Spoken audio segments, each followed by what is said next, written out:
When you do the saw, are you side bending or are you flexing and rounding? Now there is the tiniest bit of a lateral flexion, a side bend at your low lumbar spine, but it must be minimal in order to get you to round in the direction that you're going towards. So if we sweep an arm and twist your spine, then when you round, you must continue your twist while keeping a stable square pelvis. So if you tend to lean towards your leg or past it to go further, that's a side bend. You've probably lost your forward flexion and you've lost your rotation of your spine. Instead, you want to aim towards the leg that you're going towards, rotate the ribs and side of your opposite side towards the floor between your legs or close to the leg that you're aiming towards, and as opposed to go way past it and end up having a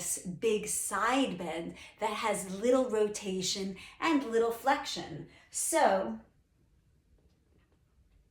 you've got to maintain your twisting action.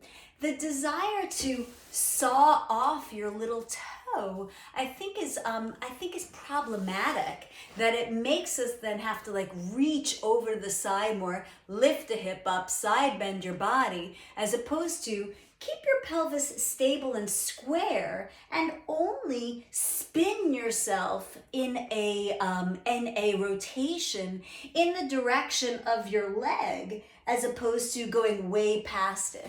It will depend on how wide you've set your legs, how elastic your hamstrings are, or how loose your hamstrings are, for you to be able to, how far you're going to reach, and how much twist your spine has will vary from side to side and person to person against your stable pelvis. So instead of sawing off your little toe, get a twist of your spine against a stable pelvis. Keep twisting your spine so that you don't untwist as you round and reach forward. And if you keep your arms parallel to each other as you go, as opposed to crossing an arm over, you may or may not saw off your little toe. It has nothing to do with your little toe being sawed off. Keep your toes. So make sure you've got your twist, opposite ribs towards the mat close to your leg that you're going to, same ribs up to the wall behind you. Keep twisting your spine, and where your hand goes is neither here nor there. So play on with your saw. I hope you enjoy.